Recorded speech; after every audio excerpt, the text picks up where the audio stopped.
Hello, my name's Crystal, And I'm Ray. and this is our show. We are starting a experimental podcast to basically track and comment on the weekly transits. We're both readers, but also still students of astrology, and just trying to keep ourselves accountable of actually looking at what's coming up every week. And yeah, we're gonna record it and just see what happens. So, how you doing, Ray? I'm doing great. I think I'm really excited. It can be really hard to track everything when you're just accountable to yourself. So doing it, I think together, us together and also everyone else that watches together is going to be really exciting and a good way to keep track of it. Yeah, seriously. Like I always forget what's happening, unless I'm talking to my friends about it. So I figured anyone who doesn't have friends to really talk about it with, we can be your friends. Yeah, I feel like I hear a lot of people want more like conversational astrology or just real life, like normal rather than academic. And so that's something that we're really excited about because I'm not a super big academic person or a big academic learner, but give me a good conversation with someone and I can take a lot from it. Oh my God, no, yeah, I'm the same way. Because I really did learn astrology through like talking to people first, and then from there I was inspired to like read books because I had people to like process the information with.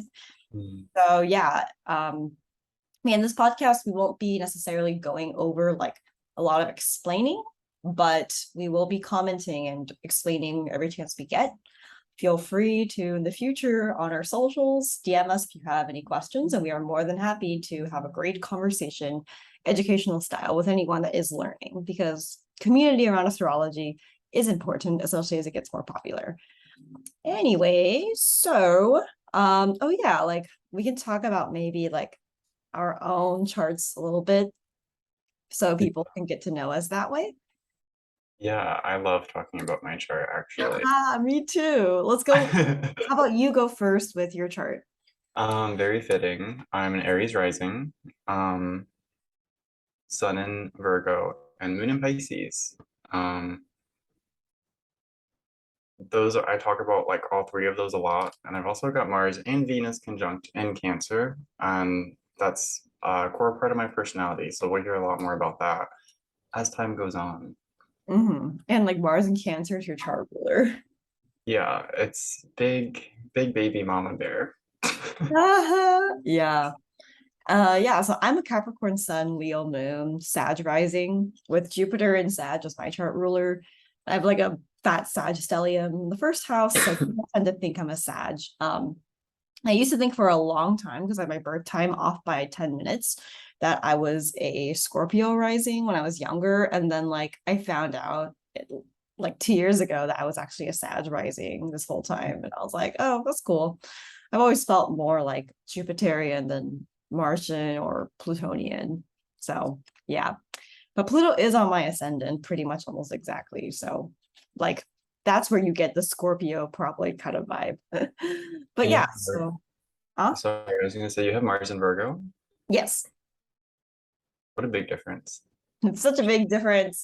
Yeah, it's so funny because like my Mars has been like more prominent to me lately because like for a long time I didn't really identify with having a Venus in Sag or a Mars in Virgo, but like in the last couple years I've gotten more acquainted with that Mars side of me, and it's crazy because I am way more like detail oriented and like attentive to stuff like that than I thought I would ever be. So that's cool. I'm becoming the person I always wanted to be as shown in my chart.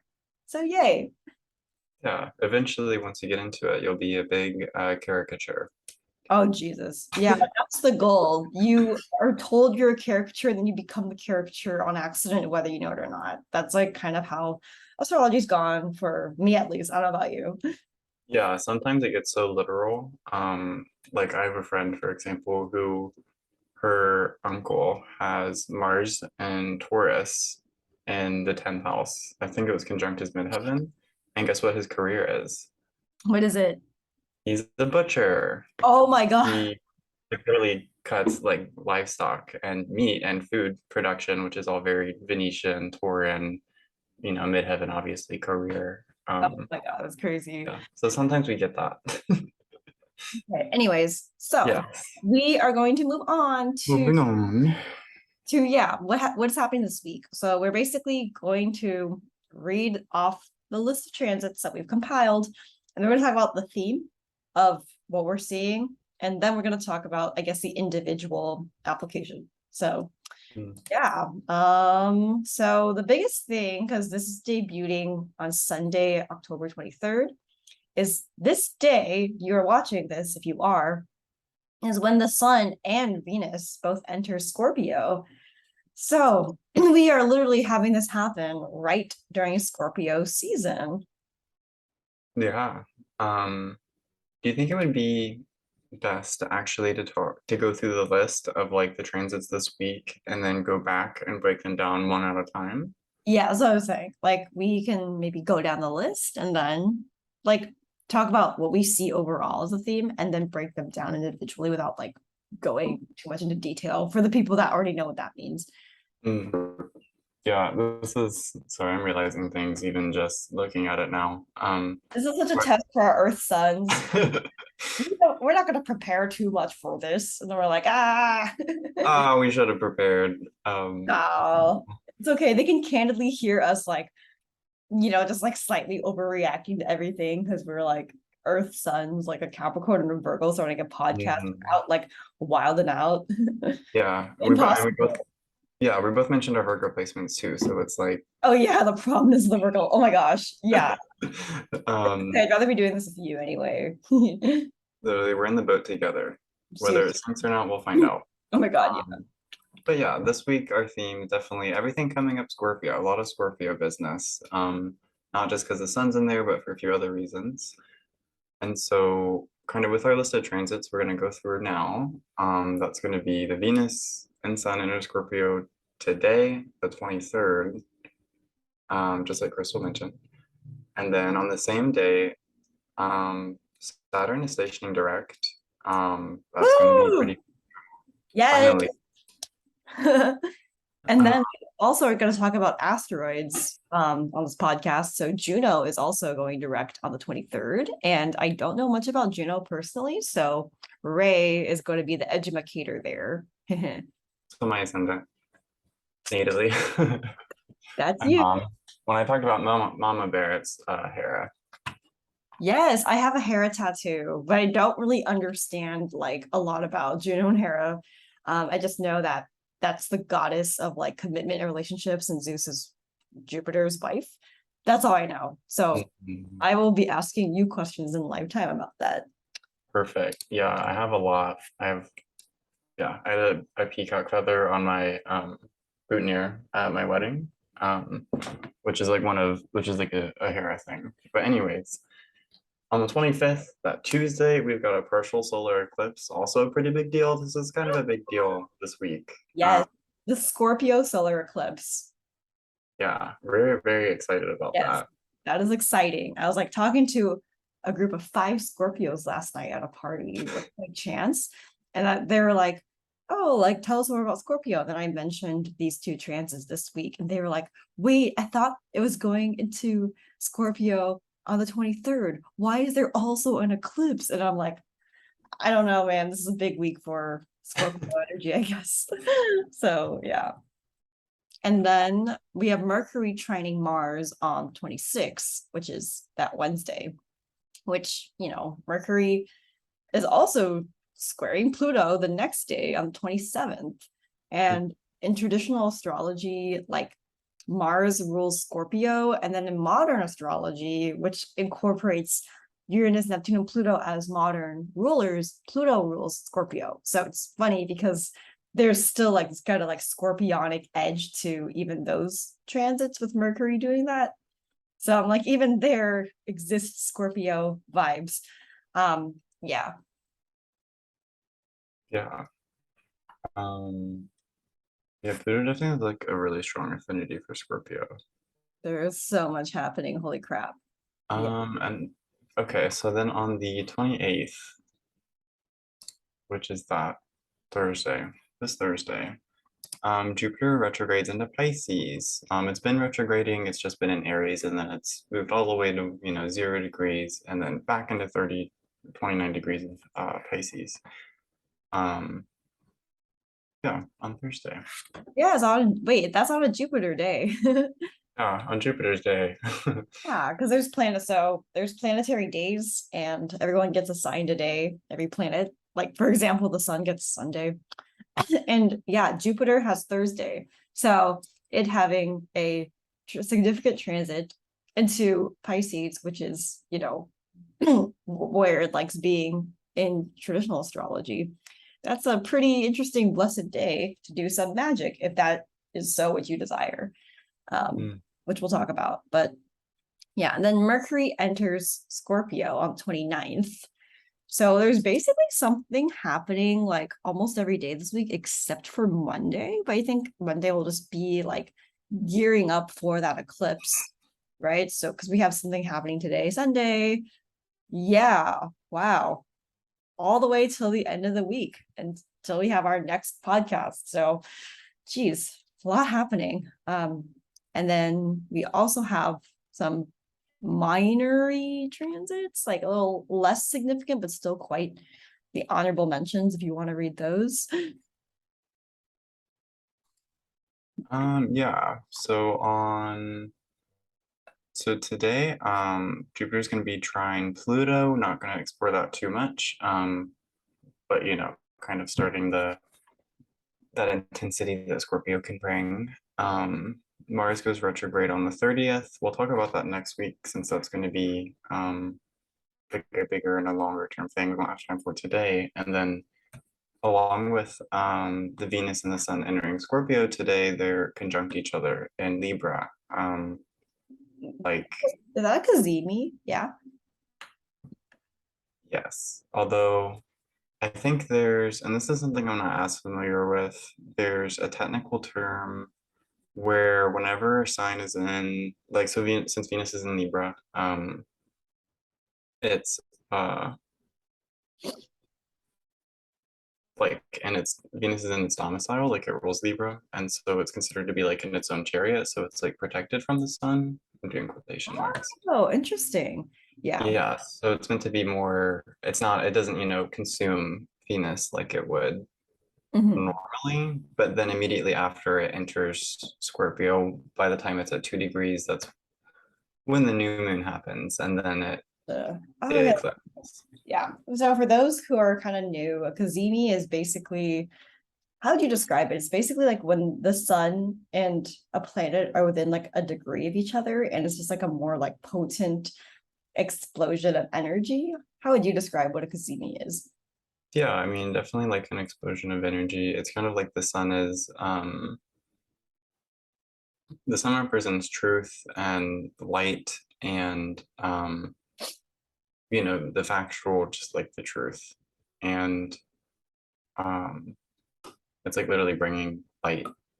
But sometimes the light's also very hot. And so when that happens, it can kind of consume the other thing and make it very difficult for the other thing to act. It's like being blinded by the sun. It's like looking up at the sky without sunglasses. Yeah. But since Venus is in Libra, it's like she's wearing sunglasses. Maybe that's the best way to explain it. Yeah. But then as soon as it enters Scorpio, it's going to be different. Yeah. So yeah, Kazemis can happen with like any planet, because like with the speed at which the planets are traveling, like it's not always going to happen where like the sun is that close to a planet, but when it is, like it's like pretty intense. So that is something, if you've ever been on Twitter and seen people tweeting about Kazemis, that's what that means. So yeah. Anyways, so we are going to kind of mention some of the themes we're seeing in this week of action-packed happenings. And yeah, I think for me, like when I look at like when I do tarot, or when I like look at like kind of like an overall like sort of data like sort of set, I always like to group it into like the most basic foundational categorizations, like the least common number of categorizations. And I think with astrology, what I like to do when I look at like a week ahead or like some kind of set like that is I think about the elements, because there's like 4 elements, these are more intuitive to people than like learning astrology. Like at this point, like I think people kind of get stereotypes about the signs. Like I think elements can help you like grasp it on a more like knowledge, like sort of psychosomatic level, even because you aren't necessarily going to have like an intuitive reaction to like say Leo, but you do have one to say like fire and how it like defines how someone orients their energy and their personality. So I think it's cool if we probably just talk about the groupings of the elements here. And what I'm noticing is that, yes, everything is in Scorpio. So Scorpio is a water sign. And the other thing is that Saturn stationing direct will be in Aquarius.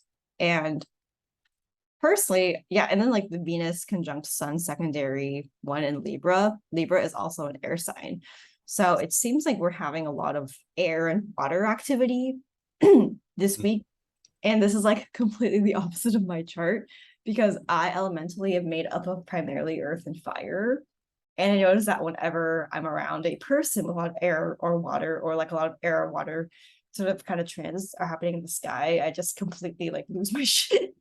Like for better or for worse, like I feel very challenged as to how I naturally am. So I don't know about you, Ray, and like how you are, because I think you have more water than me for sure with the Cancer concentration. So, And that Pisces moon, and the Pisces moon, yeah, how can I forget? Like, yeah, drowning all the time. please, you have any insights or advice on your elemental candid acts? I do want to say, first of all, it's so fitting that Saturn goes retrograde like the day that this launches because Saturn's been in my 11th house of like community and friendship. And so there's been a lot of limitations for like my social interactions. And this is a very much like, okay, Saturn's direct. The doors are open for social interaction. You're very much out there, literally. Literally out there. You're going to be blasted to like thousands of people at once, for better or for worse. I love that. Yeah. Yeah. Um, yeah, so I think that's super timely. And then I think it's interesting too with a lot of air and with a lot of water. Um, I think of things very literally because, like you were talking about, the different elements can help give a better understanding. I think it helps see things more systematically. Because astrology is meant to be a lot of people when they're learning, especially if they're learning from like a modern perspective, will uh, they'll take it in chunks. Like they'll say, what does the sun in Aries mean? Or what does the sun in Scorpio mean? And then what does, the sun in the second house mean? What does Venus in Taurus mean? And they'll break it down to each individual piece, which is super helpful when you're learning because getting everything at once is too much. Uh, but yeah, I think learning the different elements and the way different things are grouped helps see the system a lot clearer Yeah. rather than just seeing the different pieces.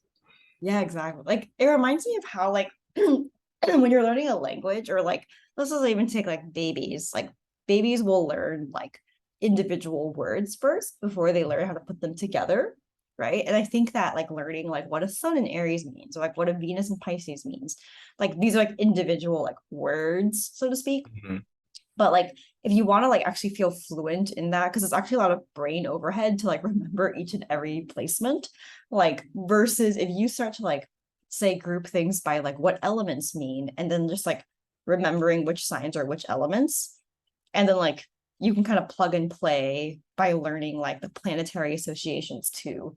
And then it's like, okay, like I have a little formula for remembering what sun in Aries means, and then like translating that to like what Mercury in Aries means, and how like, okay, if I forget like what a Sagittarius archetype is, I remember, if I can remember it's like a fire sign, then I can like sort of see like there's a native similarity grouping in my head to like another fire sign I know. So it's like I'll never be too far off, even if I don't remember every single detail about every single like exact sign in placement. I think a lot of astrologers that can just like on cue start like blabbing about what Venus and Taurus means. I think it's also from like practice and exposure to like different people with that placement, or meditating on that placement. But if you're like trying to learn it, I feel like it's better to have the sort of formula and rhyme or reason for it And this is also how I learned tarot. I learned like what four means and what five means, and then what the suits means. And I could plug and play better without trying to remember what like every image is, especially Mhm. like are looking at tarot cards that don't have any specific like story illustration on them. So I think, yeah, like learning things that way does help you bond with the material faster because like associative learning is like the best way to gain momentum in my opinion. And this is actually a very like Aquarius rant of me because my Mercury is an Aquarius and like I just have like strong opinions about how people should be like learning things. So yeah. Yeah. And it's interesting too with Scorpio because like it's very inquisitive and it's very penetrating in the way it wants information. Like I think people with like Moon and Scorpio, for example, like they want to know everything. Like Mhm. if they're interested in something, they're obsessed with it. And obsession is a very big Scorpio kind of Oh my topic. God, that's so true. Yes. But yeah, it's that intensity of Mars. It's like I don't know, it's the nocturnal expression of Mars where you have Aries during the day, it's like all that energy has somewhere to go, but at night, no one's fighting a war at night. So then what are you doing? You're obsessing over something, I Yeah. guess. Yeah, and for our listeners out there who are still thinking about like Pluto as the ruler of Scorpio, we do kind of alternate between talking about traditional and modern rulers. So like, Really, can I cut you off for a second? yes. I have a very specific framework for my views on it. Oh my Um, God. Yeah, actually, if you want to share, I want to actually hear that. Yes. yeah. So I started out from a modern perspective and then like only modern rulership, like that's just what I learned from who I was around and from what was available. And then I kind of went the Hellenistic route and the traditional route or whatever. And had to use only that rulership for a minute. And so I saw both. And I think where I've landed is as far as rulership go, that's a specific term in Hellenistic astrology specifically that has to do with a way of interpreting, and it's from a specific lens. And so to say something else rules it when you don't even use rulership in modern astrology, or at least not the same way, feels like there's a little bit of a disconnect. But at the same time, there is an affinity, like Neptune has an affinity for Pisces. But I think Jupiter is the ruler of Pisces because there's so much that gets lost when you cut Jupiter out of the picture. And so I think by keeping traditional rulerships as the rulers, but then saying the outer planets have like an affinity for those things or for those signs, um, that makes a lot of sense. Or I've also seen people say co-ruling, although I don't use the outer planets enough to like talk about co-rulership. So I personally say more affinity. Oh, no, I really like that because I've been like trying to figure out like how to reconcile like because for those who are new, there's like a lot of philosophical and interpretive like debates, sometimes Right. Yeah. flat out like hostile arguments between people that use like different systems. You dive deeper into Hellenistic, like the ancient astrology, that's like, yeah, the rulership thing. And then there's also like, I've gotten some questions before about like whether you should use whole sign houses or Placidus houses, right? Because they also will differ a bit depending on which system you use. So this is actually like, well, at least for this part of the discussion with modern and like traditional astrology, it's really helpful because I always was like not sure like what to do with like the fact that there's like these three other planets that people like don't necessarily take into account. Uh, Mhm. but I guess yeah, it comes down to like I guess the literal definition of rulership. Like, is it like because they are so far out that you can't really consider them rulers? Would you say? Like, I think Um, that's kind of what I want to know. yeah, I would think the best thing to do is to look at like what does rulership mean and how is that used? Because I think that helps. I don't know. I think when we're talking about rulership, it can become its own concept separated from what it's intended to mean, which Mhm. still has its own different uses and functions, outside of what it was intended for, like all good things do. Um, so yeah, that being said, rulership, when a planet rules a sign, it means it's responsible for what happens in that sign. And so that's why with the outer planets, I feel like they're not responsible for what's going on. If something's happening in Pisces, Neptune's not orchestrating that or super involved in that, even though Neptune has significations and meaning, and uh, you can delineate and get good delineations from Neptune and good meaning from it. I don't think Neptune is responsible for what's happening. Same way with Pluto, I don't think Pluto is responsible for what's happening in Scorpio.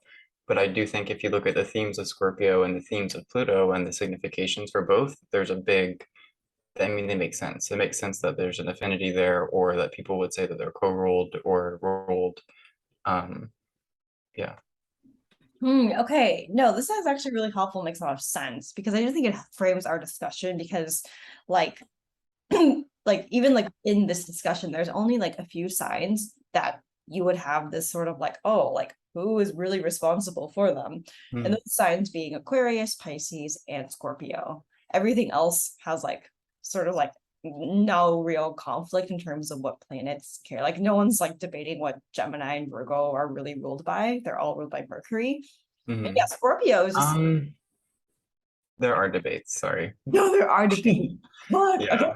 we will Like do I that think one. Ceres is a pretty big one for Virgo. Asteroids. Oh, the asteroid? Yeah, people, yeah, there's been a little bit of an argument for asteroids rulership. I'm not as familiar with it, although I'll be honest, I taught a class probably over a year ago before before I had gotten a good grasp of traditional things. And it was very basic, like a very intro class. Like this is a natal chart, this is what it looks like very, very basic. Um, and yeah, I included asteroid rulerships as Interesting. options. Like I was like, this is traditional rulership, but this is also just exposing people to things. Wow. Yeah, we should definitely talk about asteroids in a different episode too, because I am curious about that. Geez, okay. So asterisk, take back what I said. Basically, TLDR is we'll be talking probably about Mars, like now that we've kind of we'll talk about Mars and Pluto, but like, yeah, I like the differentiation of like Pluto having an affinity and like Mars being like the ruler because it is something that haunts me. Like whenever I'm just like sitting there thinking about it, like what's the truth here? And yeah, I'm like getting lifetime also insight as I do with every conversation I have with you, like about it. Cause like, yeah, it is like an interesting sort of perspective because when you graduate, I don't want to say graduate necessarily, but when you like shift from a basic sort of pop cultural understanding of astrology where they just kind of like put Pluto first with understanding Scorpio. But when you like start to understand like how Mars has significance in like understanding how Scorpio works, it kind of Mm, reinvigorates your idea of what Scorpio like is. Cause I do think that like I never thought of it as like even having remote associations with like Mars themes of like mm, passion, like war and like things like that. But like when you like really reflect on Scorpio sort of, ideas or stereotypes, it like makes a lot of sense because I think it's like what is it? It's underwhelming to only put it in terms of like the underworld because there's like a whole mhm. sort of active way you can like think about Scorpio. Like it can be like a creator in a way, like for better or for worse. Versus Yeah. I think if you stop and think about Pluto as like the main like scorpionic planet, then you talk about like clearing and resetting, like destructing, Mm, breaking down versus to me Mars is about like creation, right? Like mm, fiery stuff is creating even though like Scorpio is a water sign. I think about how because Mars does rule like this fire sign Aries, then like the by night it's like this burning watery stuff. It reminds me of boiling water in a sense. Like it's still so mm. hot, it can like burn you, but it's like water at its essence. What do you think of that? The whole time you were talking, I kept getting the mental image and the idea and the association of some very into real world. Like I love the spirituality of I mean Pisces moon. I love all of that. I love the esoteric. I love all of that, but also like real world. How do we interpret astrology? How do we experience it? And with Scorpio, like, and with Mars, one of the significations of Mars that kind of got lost, I think, with its losing the rulership over Scorpio when people forget about it is that it signifies death itself. And Mars. yeah, Well, because what? Like, because in war, you like can die or. well, yeah, it would be like death from maybe being stabbed or a blood disorder or something like that, whereas Saturn also rules death, but that would be like of old age or of being poisoned, or something like that. And so the whole time you were talking about that, I kept thinking about death, but I kept thinking about it in the sense of how I have spilanthes growing in the yard right now. And that's the first plant that I've grown from the seed and kept alive and actually been able to harvest little flowers from and like taste them and experience the plant fully. And I realized like as it started getting colder, like they're gonna die. And I'm like, I just spent this whole summer literally growing and cultivating a relationship with this plant who I got kind of attached to in a way I haven't been attached to in a plant before, but it's from the time and the relationship. But yeah, just thinking about the fact that it's going to die over the winter. And this is the time where that starts. Scorpio season, when the sun is in Scorpio, that's the time where it starts getting colder, where darkness starts increasing and stabilizing, and death comes along with that. How um, it's also very beautiful at the same time. Mhm. Because, it's just on the top what dies. I think, depending on the plant, the roots will stay and what's underneath will stay true, but then what you see will die and be recreated. um Wow, yeah. I actually think this is a really good perspective to yeah, put into words and reflect on because I can't help but think that like so many Scorpios, especially when you don't know astrology at all, they have like this like weird like association with themselves where they totally own that they're like they have this intensity, but they yeah. have like kind of weird self-deprecations around it. Like the Scorpios last night were all joking about how all their relationships are gonna fail, or like Mm, they're just like destined to like destroy things, or like have this kind of like view of like I am like the destroyer, or I am the darkness within. And I think that like I don't know, it just makes me think about how we have cultural associations of like death and like transitions and like obsession as like not good. But if they were like actively like celebrated and not put in like hierarchical mhm. like categorizations, I feel like a lot of Scorpios wouldn't see not just themselves, but the energy they are like embodying or ambassadors of in that way. Because I just know a lot of like personal like accounts of like, because I don't have any like Scorpio in my chart because I just missed that boat in 94 when there's like Jupiter North Node. Like, actually, wait, no, I do have Scorpio in my chart. Who am I kidding? I literally have my North Node in Scorpio, but I conveniently don't think about that. Hee hee, 12th house. You're Um, about to have a nodal. what? You're about to have an event. I know. Yeah. Anyways, I am meta experiencing avoidance about it. But like back to like my bullshit, my Aquarius gonna go off about like how society sees this, not how I see it. But basically, like our society is very, I don't know, just like critical in a way and not like celebratory of like how darkness and death and like rebirth Mhm, and going to those depths is actually something that could be seen as a light making activity. Like you go into the underworld and then mhm, you can like collaborate with everyone by being like a guide navigating that. Like Scorpio friends are some of the like funnest people ever, and like the people that I can be real mhm, with.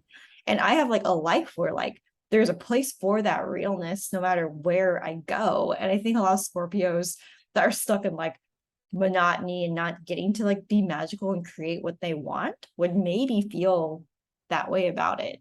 But yeah, I don't know. I just think about that. Like how like not necessarily my initial reaction, but like the collective reaction I can feel to darkness and death in that story isn't like celebrating that bittersweetness, but Mhm. being like afraid of it and Yeah. running from it even. Yeah, I think there's definitely a lot of that with a lot of Mars themes in general. Whether it's Scorpio or Aries, but definitely with Aries and definitely with death. And I think there's a big avoidance of it and a big disservice that we all do when we don't see all of life. And um, you were talking, and I was thinking about how, like, in a lot of spiritual communities, there's because we're talking about light versus dark, that makes me think of like high vibes versus low vibes, and how some people are very much like high vibrations only. Like if you're a vibration, like bad vibes, no bad vibes, good vibes only. Bad vibrations get out of here, low vibrations get out of here, and like they're very much like fanatical about it. And Hmm. it makes me think about like how like if you have like a yin and a yang, like if you're thinking about, is that what the symbol is called itself? Yin yang, yeah, yin yang. But yin is like dark and yang is like the light. Mhm. Um, but it's like if it was just light or just dark, it wouldn't be, that wouldn't make any sense. And it's meant to have both. And we're meant to experience times of pain. We're meant to experience death. We're meant to experience seasons of change, of going into the underworld and coming back out of it. And we're meant to be in low vibrations sometimes. Like we're meant to have the total experience of humanity, not just the pleasant or the nice ones. And I think that's something that is important to remember, because I think a lot of the times if we put pressure on ourselves to stay in the pleasant, not the present, the pleasant, um, it can feel like we're doing something wrong when we're experiencing conflict or experiencing discomfort. Be That makes a lot of sense, yeah. yeah, I'm thinking about that a lot with the eclipse coming up on the Tuesday, because we have Mars and the moon, not Mars, you have the moon and Venus and the sun all together, early degrees of Scorpio. And like if we talk about essential dignity, the concept in Hellenistic astrology, the moon is in fall and Venus is in detriment or exile. Mhm. So it's Yeah. considered, yeah, it's considered to be like a time where it's not easy to be comfortable, or it's not easy to be um feel nurtured even uh, Yeah. with the Because moon. oh yeah, for those who don't know, when there is an eclipse, it's like on an like well, so for this one specifically, it's the Scorpio new moon, and a new moon happens when the sun and the moon are in the same sign. And so when we talk about this partial solar eclipse happening on Tuesday, and we talk about the moon being Scorpio, it's because at that time the moon will be in Scorpio at the same time as the sun. And um, yeah, like the moon, like the whole like essential dignity concept in Hellenistic astrology is just that like how do you explain like basically like not only is there rulership over each sign that each planet gets, which is called domicile, but then beyond that they have relation, each planet has a relationship to a different sign where there's like fall and exaltation um and detriment. So yeah, in this case Yeah. the moon feels discomfort to some degree in Scorpio, uh which is interesting because like wait, sorry, I lost my train of thought. It's okay. But yeah, basically no, I was like about to say actually something about not just the Scorpio energy, but I'm also thinking about how like Saturn going direct um like today is going to be squaring like all the Scorpio stuff that's coming up like this week, like because Aquarius squares like Scorpio.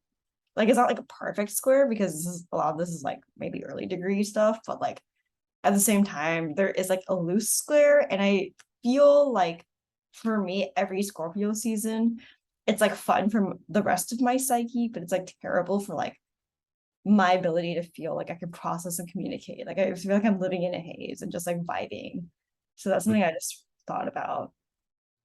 I think it's interesting 'cause Saturn's a little bit the later degrees of Aquarius, isn't it? Mm-hmm. but like I'm a late degree Leo moon, so it is like opposing that. So, and then like the Scorpio, I'm like, oh, it's fine. Oh, it's gonna hit my North Node at some point in the 12th Mm, house. And that's like, my subconscious. I'll be okay. I tell myself. Growing pains is like the biggest theme I'm like thinking about, like just like during this time, because like there's like pains of like things being unaligned, and then there's like pains of like, oh, this is something I'm supposed to be going through. It just freaking hurts, which is like something that like my friend Heidi Prieb on Twitter has said before. mhm. But yeah, so it's like, uh, yeah, like basically like all this like stuff is like supposed to refine us because we have some big transits coming up like in the next year. Like we have Pluto going to Aquarius and like Mars going to Gemini, which is more air. And I just feel like for me, the Saturn Aquarius, like going direct, automatically brings up like the mental images of more air stuff happening in the next like 6 months, and how I'm not prepared for it quite yet. But I also feel really excited to like lead into like that chaos and stuff, because at this point, I feel like growing pains, I don't want to say are like they're like not pleasant, but they can kind of be fun in the sense like a roller coaster can be fun, even if you're also terrified, you know? Yeah. I keep getting the mental image of like a physical transformation, like a werewolf or something, and how it would be painful to actually experience that. But then, Mhm. once you're transformed, you're empowered. Yeah, yeah, I'm a werewolf. Woohoo. Yeah, like with the sun and Venus entering Scorpio, I've like read before like the legend of how Venus is like Venus and Scorpio has like kind of like Persephone going into the underworld kind of vibes. I don't know how you feel about the mythology around like things like that. But I have some stories about the mythology behind stuff like that. ooh, okay. Should we talk about that now? Should we like save that for a later episode? I mean, we can, since we were talking about the underworld. So I do use asteroids in my practice, and long story short, I had a client who they had Uranus on their IC at the bottom of the chart, and they knew they were adopted to some degree, or there was some kind of unusual circumstance around their birth, which came up with that placement. And they mentioned they had Ceres at a significant point. I don't remember where it was, but that would be Demeter or Persephone's mom in that situation. So then Mm. we were talking about birth, we were talking about separation from birth, and we were talking about these confusing circumstances. And just in the middle of the session, I was like, why don't I look up where the Persephone asteroid is? Um, Long story short, conjunct her ascendant. So I'm like, oh, you are Oh my Persephone in God. this situation. Like, that's what we're looking for. And there was some confusion about whether they were, willingly adopted or whether they were taken or what the circumstances were. Wow, that is so crazy. That is so much like the percent. Yeah. So then they had this validation way later in life, like, oh, I was probably taken. Like that wasn't like, here you go, we can't take care of you. That was like an abduction. Um, so yeah, Damn. asteroids can be really powerful. Yeah, I didn't even know there was a Persephone asteroid. Remind me to ask you more about that after the episode. But wow, yeah, the underworld do be real and stuff. So if we're so actually we have like a asteroid transit today as well as the sun and Venus. So what would you have to say about like Juno then? Because that is one thing I don't think I can really comment on. I need to look at the sign it's in, to be honest.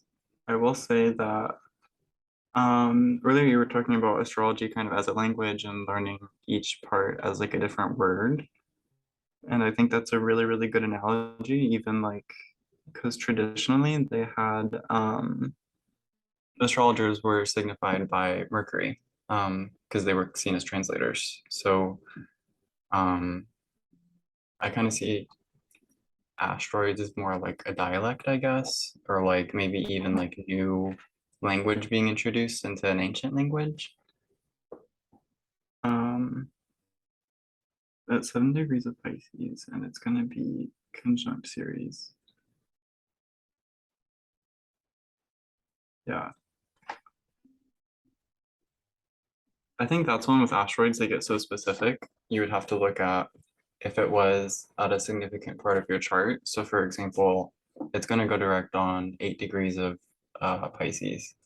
So if your ascendant is there, or your sun is there, or your moon is there, that's where you would want to take a look at.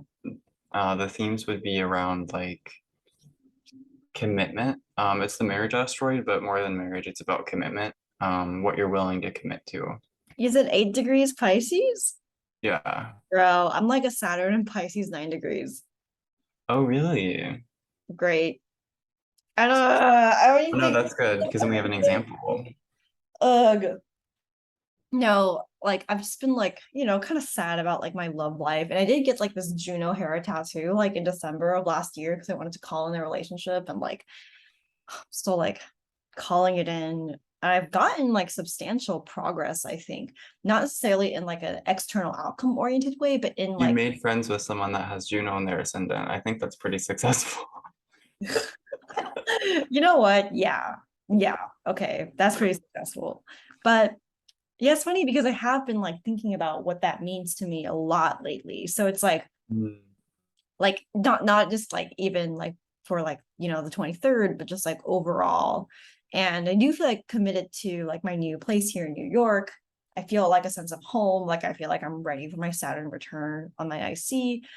So it is funny that like you say that because that automatically makes me go like I have a love-hate relationship with like the Piscean archetype. But yeah, I mean, uh, it So does. yeah, It is ruled by Jupiter, my daddy. So yeah, it's crazy. Also because like in light of our conversation centering so heavily on Scorpio, and then like this Jupiter Pisces ingress happening this week too. We have another Pisces sort of ingress, and I'm just like, man, so much water. I am not prepared. mm, But I'm not prepared. But I say that with like this exclamation of like excitement for how badly I'm going to get wrecked because wreckedness is fun for me actually. So yeah. I like, think let me swim, let me learn to swim. you're Yada, talking about Jupiter going into Pisces. huh? You're Yeah. talking. Mm, Juno and Jupiter, husband and wife. they'll be in the same home again. Well, Oh, Jupiter Jesus, in yeah. there, I guess. My fourth house literally being the house of home and security. So I'm just like, yeah, maybe something will happen. I don't know. But at the same time, it's at least happening internally 100%. So Yeah. As far as like Juno significations, did you want to talk about that since we have an example to use? sure.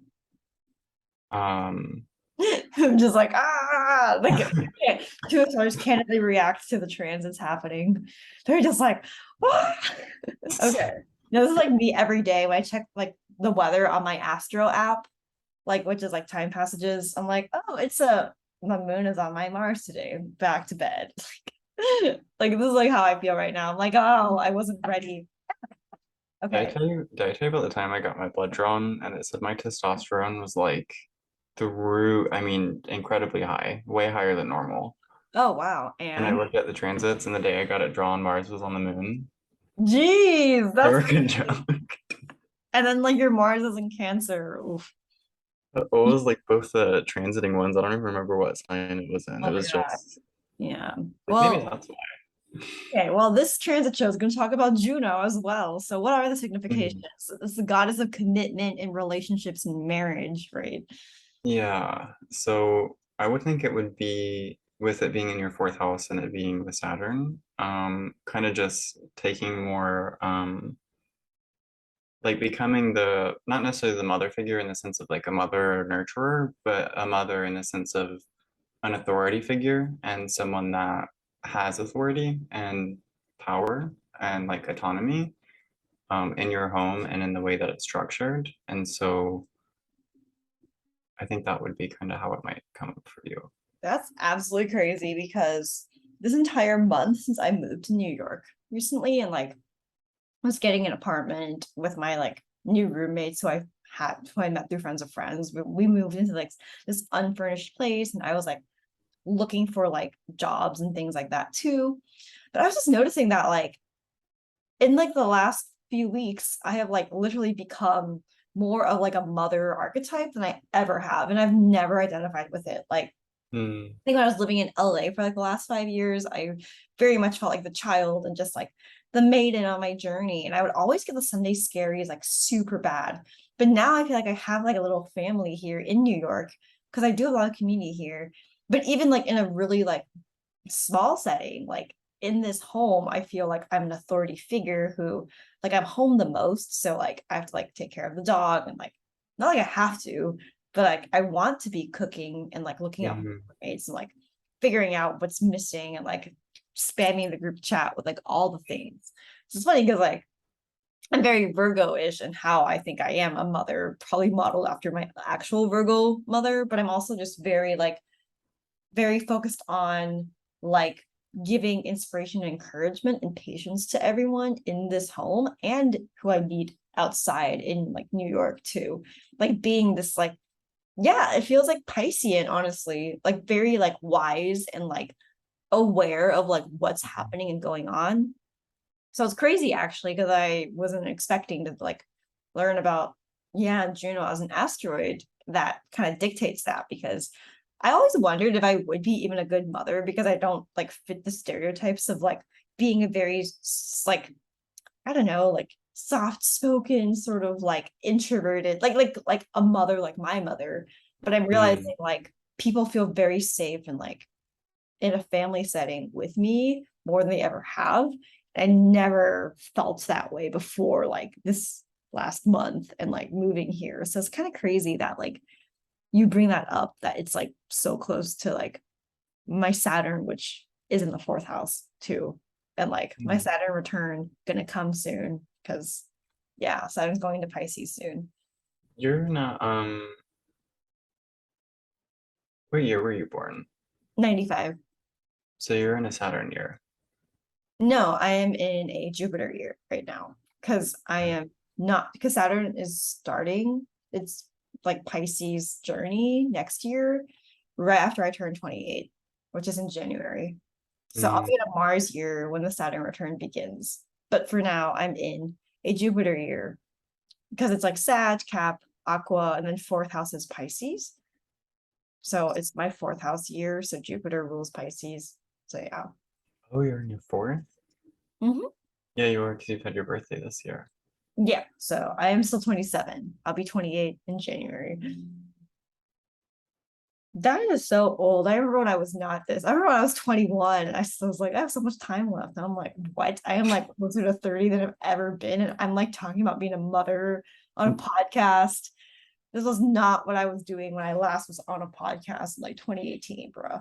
No, we don't we don't need to worry about last time I was on a podcast. Yeah.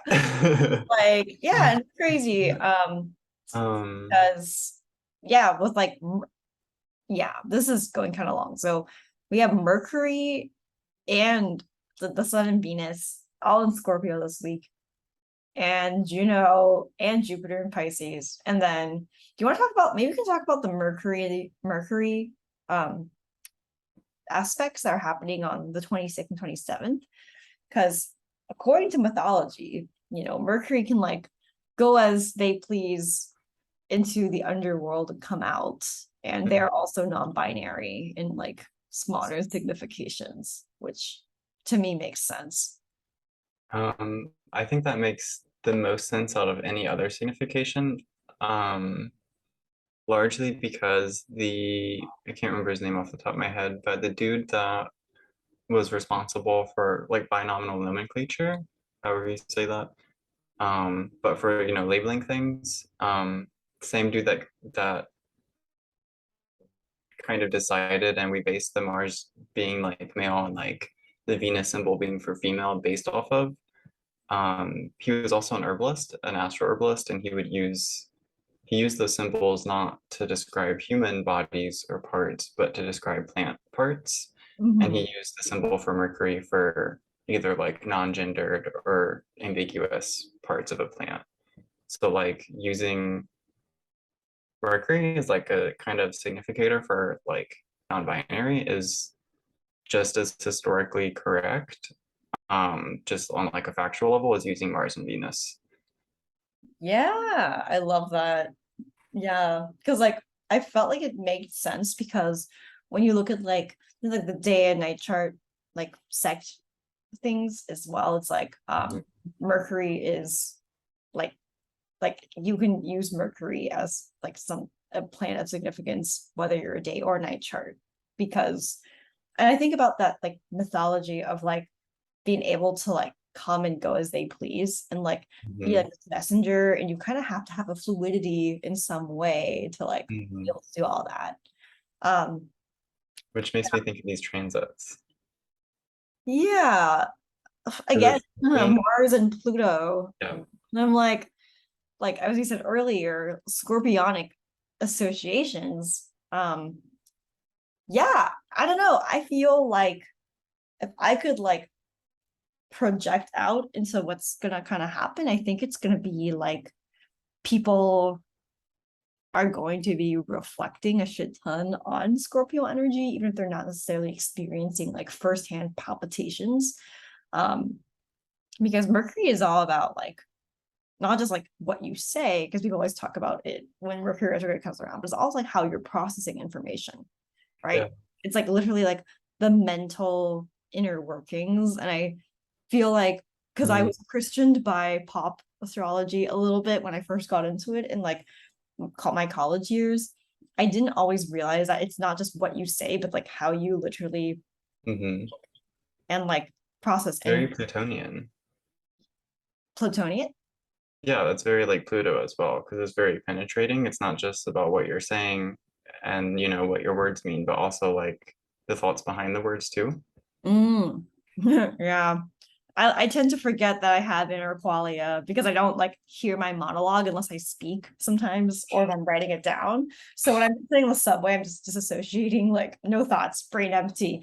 So Mm, this is a call for me to be like, better not be thinking brain empty because you gonna be, I don't know, it's just interesting. I think the last time I had like experienced a Mercury sort of Pluto kind of thing. Um, I actually like remember being consciously aware of it when it was happening and just like suddenly having these weird little visions that I don't usually have of like crossing the river Styx. And I was just like, bruh, what? This is so crazy. it makes me feel like with because it's got a trine to Mars and then a square to Mer or to Pluto, and Mars is in the sign that like Mercury rules. And Mm-hmm. so that makes me think of how Mercury is very much like it's very much the jester. Like it's very flexible, it's very kind of lighthearted almost, and very argumentative in kind of a fun, curious kind of way. And so with the square to Pluto, it makes me think of like either just the energy of like being in like a courtroom and Mm-hmm. just this like Libra. structure.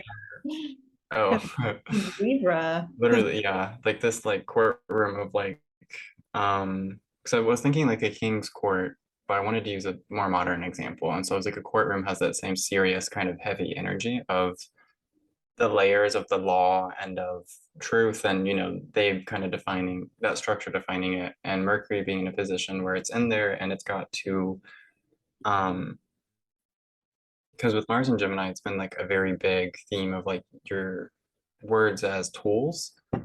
And I think of the best example as like a hammer, because a hammer can be used very much to make things and to build them, but also to break them.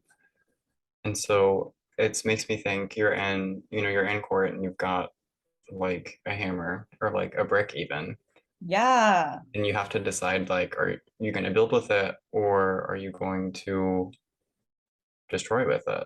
And it's kind of one of those things where we have to balance our we have to look at it like like intellectually. We can't look at it too emotionally, even though we'll feel it. But I think we'll feel it emotionally whether we want to or not, and that's why we have to be a little bit more conscientious about how we talk about it and think about it. Because yeah, it'll be brought up. That Issues will be makes brought up in sense. both ways. And I also just think about how like there's been so much like upheaval like over in Britain, like with their Mhm. government like obviously restructuring because they have to like get yet another PM and even like I don't know, like I think about like the Try Guys. Was that during Mercury and Virgo or Mercury and Libra? I'm pretty sure.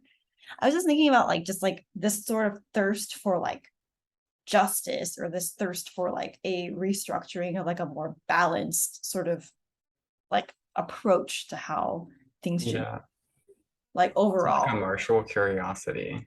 Yeah, like people are getting more savage with how they speak about this too. I don't know if it's also because I just use Twitter more these days, but I will say that like in the time Mars has been in Gemini, I myself just randomly have been making relationships like on Twitter.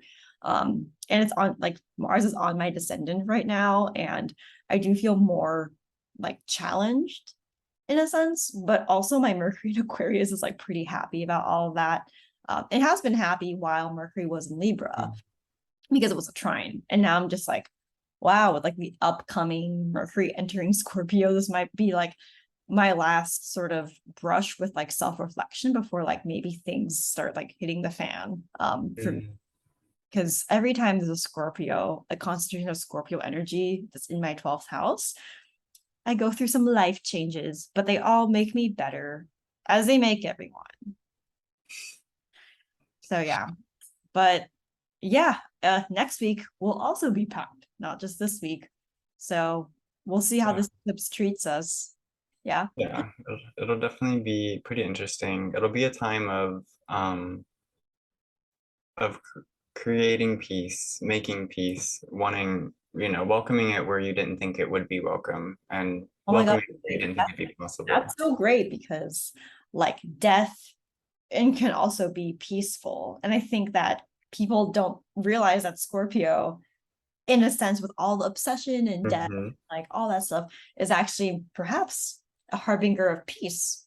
Like this Yeah, is an opportunity.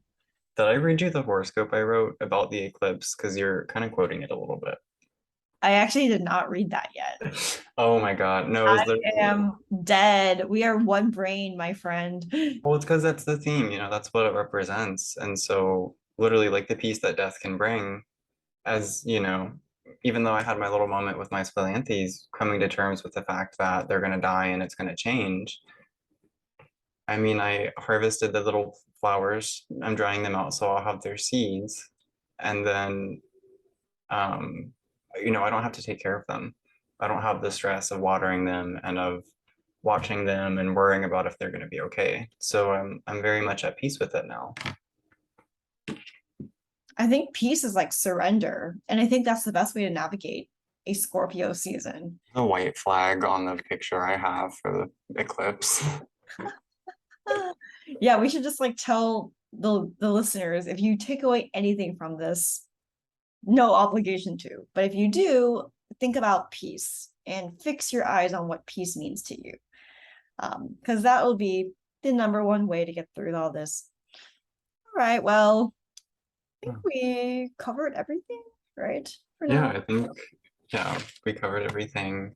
Um, Next week we'll definitely want to talk about Mars and Gemini slash its retrograde. That'll probably be like one of the main talking points. And then The good thing is we can talk about this stuff next week too, because it'll still be relevant. Transits don't yeah. just last a week. So yeah. Um, any closing thoughts? Um, no, but best of luck to both of us with how we navigate Scorpio. But we also are the kind of people that like adventure and thrill in our lives. So yes, we will report back on how that went. So yeah, bye. Yeah.